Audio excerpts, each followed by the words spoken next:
انسان کی اصل جگہ آخرت، وہ کامیاب ہے تو جنت ہے، ناکام ہے تو جہنم۔ تو اس سے پہلے ہم سفر میں ہیں اور مزدوری میں ہیں، جاب پر ہیں، اور جاب جتنی لمبی ہوتی ہے اتنا طبیعت پریشان ہوتی ہے، تھکاوٹ ہوتی ہے۔ جاب جتنی مختصر ہوتی ہے اور پیکج بڑا ہوتا ہے تو خوشی ہوتی ہے اور دل بھی کرتا ہے۔ اللہ تعالیٰ نے پہلی امتوں کی جاب بڑی لمبی، 100 سال، 200 سال، 300 سال۔ قوم عاد ایک گزری ہے، لم یخلق مثلھا فی البلاد، ان جیسا اللہ نے پیدا ہی نہیں کیا تھا۔ تو ابن کثیر جیسی شخصیت نے لکھا ہے کہ ان کا نوجوان فل بالغ ہوتا تھا، ہمارا ہوتا ہے 30 سال فل جوانی ہوتی، ان کا ہوتا تھا 300 سال میں فل جوانی ہوتی تھی۔ تو ان کی جو اوسط عمر تھی وہ 500-600 سال، اس طرح سے۔ ان میں جو ایمان والے ہیں اس کو 400 سال بندگی کرنی، جاب کرنی، اور بنو اسرائیل کی عمریں بھی لمبی تھی، تو 100 سال، 200 سال، 150 سال، 300 سال کی اتنی لمبی جاب۔ جب ہماری باری آئی تو اللہ نے ہماری جاب مختصر کر دیا۔ اب نے کہا میری امت کی عمر 60 اور 70 سال کے درمیان ہے، اور باقی کم لوگ ہوں گے جو اس سے پار جائیں۔ ٹھیک، ایک ہمارے اوپر احسان کیا، جاب ٹائم بہت تھوڑا۔ دوسرا احسان یہ کیا، پہلی امتوں نے کیا قصور کیے، کیا گناہ کیے، سب ہمیں بتایا۔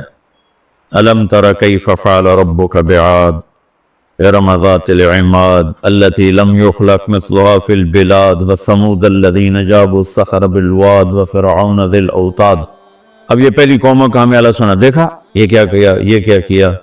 الذين طغوا في البلاد فاكثروا فيها الفساد، انہوں نے بڑی بدماشی کی تو میں نے کیا کیا، فصب علیہم ربک صوت عذاب، پھر میں نے عذاب کے کوڑے برسائے۔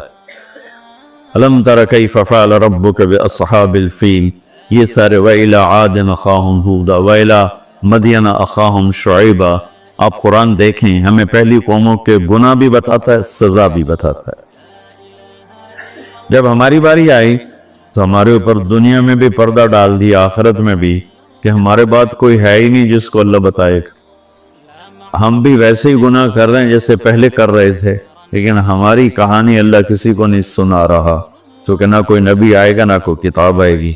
اور قیامت کے دن جب اللہ تعالیٰ قوموں کے عیب کھولے گا تو اپنا سن لو، ہمارے نبی کہیں گے یا اللہ میری امت کا حساب میرے حوالے کر۔ اللہ فرمائیں گے کیوں؟ کہیں گے کہ ان کو شرمندہ نہ ہونا پڑے۔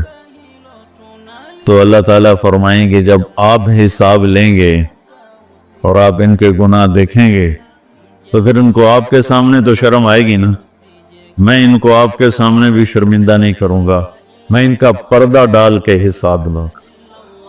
اس امت کا حساب بھی ہوگا نا تو پردہ آ جائے، پردے کے پیچھے کہا جائے گا تو نے یہ کیا، تو نے یہ کیا، تو نے یہ کیا۔ اگر وہ ناقابل معافی ہے تو جہنم میں ڈال دیا جائے گا، پھر سزا بھگت کے باہر آئے گا۔ اور اگر اللہ کی رحمت کے وہ آ گیا چھاؤں میں تو اللہ کہے گا اچھا چلو جاؤ معاف کیا۔ بلکہ ایک آدمی کا اللہ کے نبی نے بہت لطیفہ سنایا کہ اللہ ایک آدمی کو کہے گا تو نے یہ گناہ کیا، یہ کیا، یہ کیا، اور تھوڑے سے گناہ بتا دے، اور وہ بھی چھوٹے چھوٹے، تو ڈر جائے گا بھائی آج میری خیر نہیں، میرے واسطے پکی ہو گئی آگ۔ تو اسی ڈر میں ہوگا کہ اللہ تعالیٰ کہیں گے اچھا چلو تم نے جتنے گناہ کیے نا میں نے اس کے بدلے میں تمہیں نیکیاں دے۔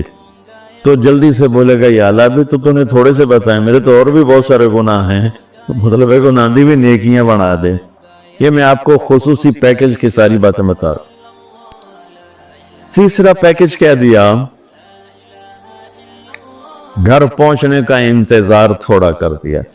اصل ٹھکانہ تو آخرت، ہم قیامت کے قریب آئے ہیں، ہم سے پہلے قیامت سے دور تھے، ہم قیامت کے قریب آئے ہیں۔ میرے نبی نے دیکھا سورج غروب ہو رہا تھا تو آپ نے فرمایا میرے اور قیامت میں اتنا ہی وقت باقی ہے جتنا سورج غروب ہونے میں وقت باقی۔ تو میرا اکثر سفر رہتا ہے، کبھی جہاز لیٹ کا پتہ چلے تو پریشان ہو جاتے ہیں، اور پتہ چلا ٹائم پر ہے تو خوش ہو جاتے ہیں. اور پوری دنیا میں سفر کیے عجیب عجیب ایئر لائنوں میں, کبھی 8 گھنٹے لیٹ تو پڑے ہوئے فرش کے اوپر. نہ افریقہ کی طرف جب گئے تو ان کے ایئرپورٹ بھی کھوکھے, تو عجیب پے ہوئے, نہ کوئی کھاون نو ملے نہ پیون نو ملے, تو نہ کوئی زبان سمجھے. جہاز 10 گھنٹے لیٹ ہے اور ہم برا حال ہو رہا ہے ہمارا پڑے پڑے. اور آپ ایئرپورٹ جاتے ہیں, ریلوے اسٹیشن جاتے ہیں, آپ کو پتہ چلتا ہے کہ ٹرین رائٹ ٹائم آ رہی, جہاز رائٹ, آپ خوش ہو جاتے ہیں. تو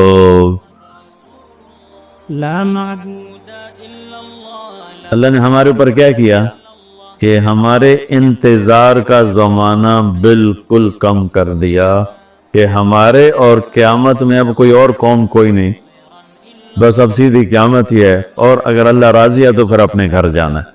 یہ اللہ نے خصوصی پیکج میں آپ کو مثالیں دے رہا ہے. اب حدیث سناتا ہوں.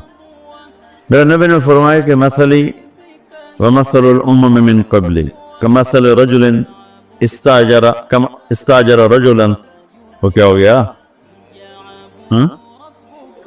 کیا گلری کا بچہ آیا وہ اتنے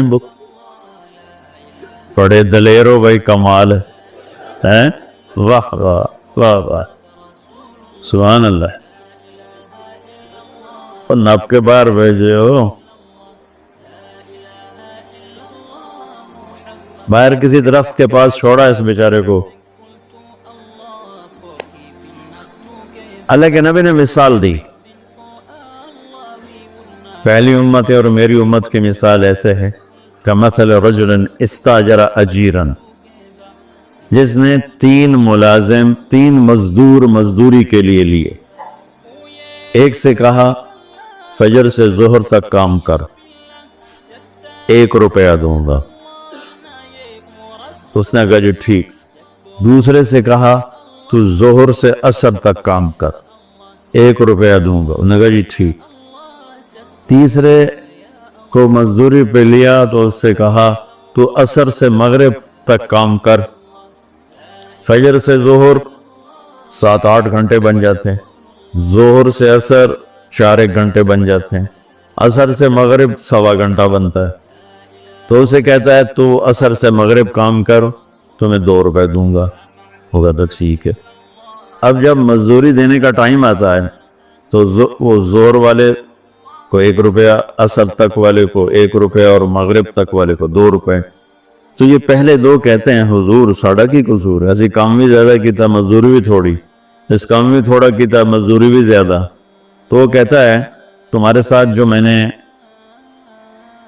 معاہدہ کیا تھا وہ 1 روپیہ کیا تھا, تم راضی ہو گئے تھے. کہا جی بات تو ٹھیک ہے. کب پھر اب کسی کو میں زیادہ دے دوں, یہ تو میری مرضی اور میری خوشی کی بات ہے. مزدوری اس کی بھی ہو سکتا ہے 1 روپیہ ہو, میں 1 روپیہ خوشی سے اس کو زیادہ دے رہا ہوں. تو آپ نے ارشاد فرمایا اب سمجھو کہ فجر سے ظہر تک کام کرنے والے مزدور کی مثال ہے یہودیوں کی, موسیٰ علیہ السلام کی قوم, کہ مشقت زیادہ مزدوری تھوڑی. اور ظہر سے عصر تک کام کرنے والے مزدور کی مثال ہے عیسیٰ علیہ السلام کی امت, کہ مشقت زیادہ مزدوری تھوڑی اور پہلوں سے ذرا مشقت کم. اور تیسرے والے جو مزدور ہے آیا تو گیا 1.25 گھنٹہ کے میں پتہ ہی نہیں لگتا, کہ یہ ہے میری امت کی مثال کہ جنہیں کام تھوڑا ملا اجر زیادہ. اب وہ اجر زیادہ کے پیکج اللہ نے بنائے, یہ پیکج کسی امت کو نہیں دی. ایک عمومی بات حدیث سناتا ہوں جس میں 15 شعبان بھی الگ, لیلۃ القدر بھی, جمعہ کی رات بھی, فطر کی رات بھی, یہ الگ. وہ ایک الگ حدیث سناتا ہے. یہ آیت اتری من جاء بالحسنۃ فلہ 10 امثالھا, کہ میرے محبوب اپنی امت کو سنائیں 1 نیکی کرو گے تو 10 دوں گا. اچھا یہ ہے انٹرنیشنل لا, آدم علیہ السلام سے عیسیٰ علیہ السلام اور میرے نبی تک یہ ایک ہی قانون ہے. ایک کے سنا نا, 1 پہ 10, اب سب نے سنا نا کہ 1 کرو تو 10. یہ قرآن میں بھی آتا ہے, حدیث میں بھی آتا ہے.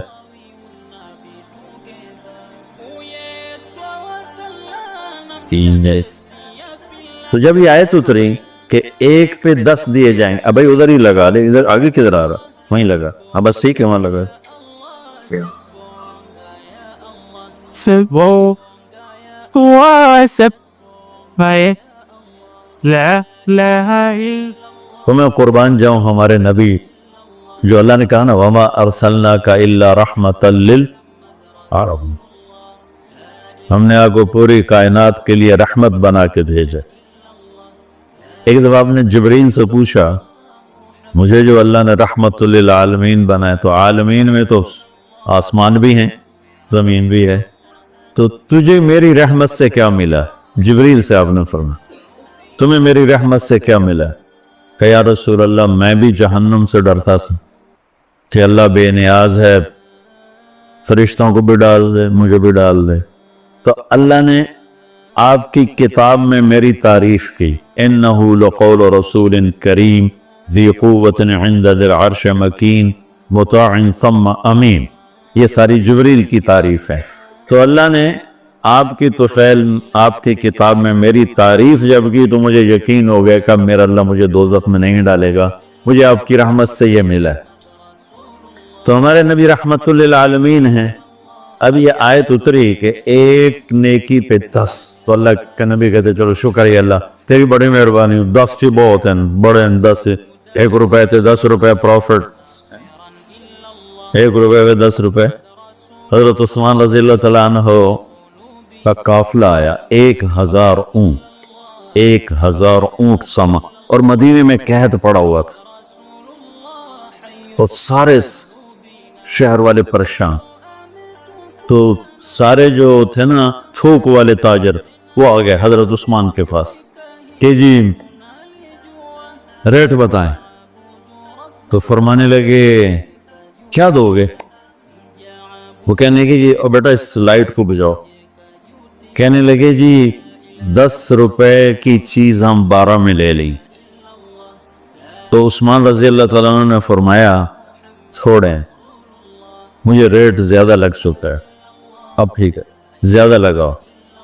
تو کہنے لگے اچھا چلیں 10 روپے کی چیز ہم آپ سے 14 میں لے لیں. حضرت عثمان نے کہنے نہیں تھوڑا ہے زیادہ دو. انہوں نے کہا اچھا ہم 10 روپے کی چیز 15 میں لے لیں گے، یہ ہماری آخری بولی ہے، اس سے اوپر نہیں. تو حضرت عثمان کہنے لگے نہیں تھوڑا ہے زیادہ کرو، مجھے زیادہ لگ چکا. تو کہنے لگے اے سارے مدینے دے سٹاکی تے بیٹھے ہوئے، تو تم کون زیادہ لا گئے؟ جنہوں نے جتنے تھوک کا کام کرنے والے ہوں تو سارے بیٹھے ہوں، سے تانوں ساڑھے کو روپے لے کون ریٹ لا گیا ہے بھئی اسی تانوں 10 دے 15 دے رہے ہیں تُسیاں جو نہیں زیادہ لگ گیا ہے. تو حضرت عثمان کہنے لگے تم سے پہلے نا میرا اللہ آیا تھا اور وہ مجھے ریٹ لگا گیا ہے کہ عثمان یہ تو 10 روپے کی چیز 15 میں لے رہے ہیں، میں تیری 1 روپے کی 10 میں خریدوں گا. کہنے لگے ہم سمجھے نہیں. کہنے لگے تمہیں پتہ ہے نا مدینے میں آج کل تنگی ہے قحط ہے، تو میں نے 1000 اونٹوں کا سارا سامان اللہ کے نام پہ صدقہ کر دیا.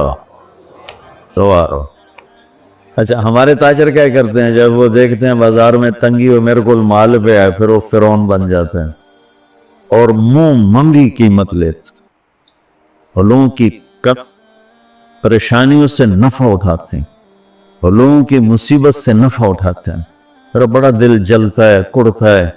کوئی بیچارہ مسلمان بھائی مصیبت میں پڑ جائے، وہ گھر بیچنے پہ آ جاتا ہے، دکان بیچنے پہ آ جاتا ہے، تو 100 روپے کے گھر کے وہ 40 روپے لگاتا. میں مال ٹاؤن ٹھہرا ہوا تھا تو سیر کے لیے نکلا تو میرے ساتھ ایک ریل اسٹیٹ کا تاجر بھی تھا، اسی کے گھر ٹھہرا ہوا تھا. تو ایک گھر کے قریب سے گزرے تو کہنے کہ مولانا یہ گھر ہے 8 کنال کا ہے، 24 کروڑ ہے اس کی قیمت، 24، لیکن ابھی اس کی 16 سے زیادہ کوئی نہیں لگ رہی. میں نے کیوں؟ کہا یہ اس کو بہت بڑا گھاٹا پڑ گیا ہے تو اس مشکل میں آ کر یہ بیچ رہا ہے کہ میرے قرضے اتر جائیں اور کچھ میرا کام چل پڑے. تو ایسے موقعوں پہ لوگ انتظار میں ہوتے ہیں اور ایک بہت بڑے ارب پتی پارٹی کا نام لے کر کہنے لگا کہ چند دن پہلے ہی ان کا فون آیا تھا کہ کوئی مرغہ تو نہیں پھنسا، کوئی مرغہ تو نہیں پھنسا. کیا مطلب کہ کوئی مصیبت زدہ گھر بیچتا ہو یا فیکٹری بیچتا ہو تو لینے والے کیا کرتے ہیں؟ دام گرا دیتے ہیں. واللہ یہ فرعون ہیں، یہ ظالم ہیں. میں نے کہا اگر میرے پاس پیسے ہوتے میں اس کا 24 کروڑ کا جو ہے نا میں 30 کروڑ میں خریدتا کہ 24 کروڑ سے قرضہ اتارتا اور اوپر کا 6 کروڑ یا اپنے کام میں لاتا. لعنت ہے اس لالچ پر کہ میں مسلمان بھائی کو مصیبت میں دیکھوں اور پھر اس کا ساتھی بننے کی بجائے اور اس پر مصیبت ڈالوں. تو میں کیا کروں؟ جب قوم کا دین پیسہ بن جائے اور قوم کا مذہب وہ صرف دنیا کی دولت بن جائے تو پھر وہ اندھے ہو جاتے ہیں، پھر اللہ کی نظر میں جانور بن جاتے ہیں، انسان بھی نہیں ہوتے. تو عثمان رضی اللہ تعالیٰ عنہ نے فرمایا کہ تمہیں پتہ ہے نا مدینے میں قحط آیا ہوا ہے، اب تو موقع تھا، وہ منہ مانگی قیمت دے رہے تھے کا سارا صدقہ 1000 اونٹ. اچھا اب ہوا کیا؟ اوپر کیا ہوا؟ حضرت عبداللہ ابن عباس نے خواب دیکھا کہ اللہ کے محبوب صلی اللہ تعالی علیہ وسلم، حضرت عثمان نے خواب دیکھا کہ اللہ کے محبوب صلی اللہ تعالی علیہ وسلم سفید گھوڑے پر سوار ہیں اور کہیں جا رہے ہیں. تو انہوں نے گھوڑے کی لگام پکڑ لی. یا رسول اللہ آپ کہاں جا رہے ہیں؟ آپ سے تو ملنے کو بات کرنے کو جی چاہ رہا ہے. تو آپ نے فرمایا کہ عبداللہ آج میں فارغ نہیں، آج عثمان نے جو اللہ کے نام پہ صدقہ کیا ہے اس کے بدلے میں اللہ نے جنت کی حوروں سے اس کا نکاح پڑھا ہے اور اس کا ولیمہ رکھا ہے، میں عثمان کا ولیمہ کھانے جا رہا ہوں.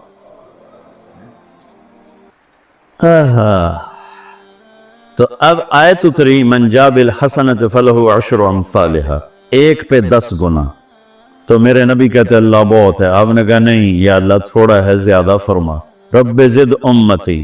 تو میرے اللہ نے دوسری آیت اتاری من ذا الذی یقرض اللہ قرضا حسنا فیضاعف له اضعافا کثیرا، کون ہے مجھے قرضہ دے میں کئی گنا کر کے واپس کروں. ٹھیک ہے میرے محبوب، نہیں یا اللہ زد امتی، تھوڑا اور زیادہ فرما. اللہ نے کہا اچھا چل، مثل الذین ينفقون اموالهم فی سبیل اللہ کمثل حبۃ انبتت 7 سنابل فی کل سنبلۃ 100 حبۃ واللہ یضاعف لمن یشاء واللہ واسع علیم. اچھا میرے محبوب آپ کی امت کی 1 پر 700. تو آپ کہتے واہ واہ واہ واہ، تگلی بن گئی. 1 پہ 700، کوئی ہے کائنات میں ایسا کاروبار کہ روپے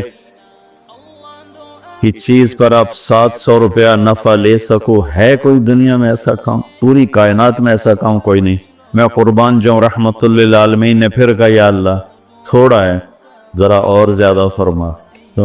خصوصی پیکج پر یہ سارا سنا رہا. تو میرے اللہ نے کہا اچھا میرے حبیب چل ہونا 5 ضرب چھڑیے، تقسیم چھڑیے، جمع چھڑیے، تو پھر 100 200 300 400 500 600 700 نہیں چھوڑ دو. انما یوفی الصابرون اجرہم بغیر حساب. ہاں اتنی میری شرط ہے جو آپ کی امت میں صبر والے ہوں گے ان کو بے حساب دوں. کھلا چیک، جو مرضی لکھنا ہے لکھ دو. 700 لکھو، 700 کروڑ لکھو، 700 کھرب لکھو، جو لکھو. اللہ تعالیٰ کہہ رہا کھلا چیک. یہ اس امت کا معاملہ ہے اللہ کے ساتھ اور اللہ کا معاملہ ہے اس امت کے ساتھ. السلام علیکم ورحمۃ اللہ وبرکاتہ. پیارے دوستو، مزید ویڈیو دیکھنے کے لیے ہمارے اس چینل اسلامک اسٹڈیز کو سبسکرائب کریں اور اس بیل آئیکن کو پریس کر دیں تاکہ جو ہماری آنے والی ویڈیو ہیں وہ آپ تک اسی دم پہنچ سکے.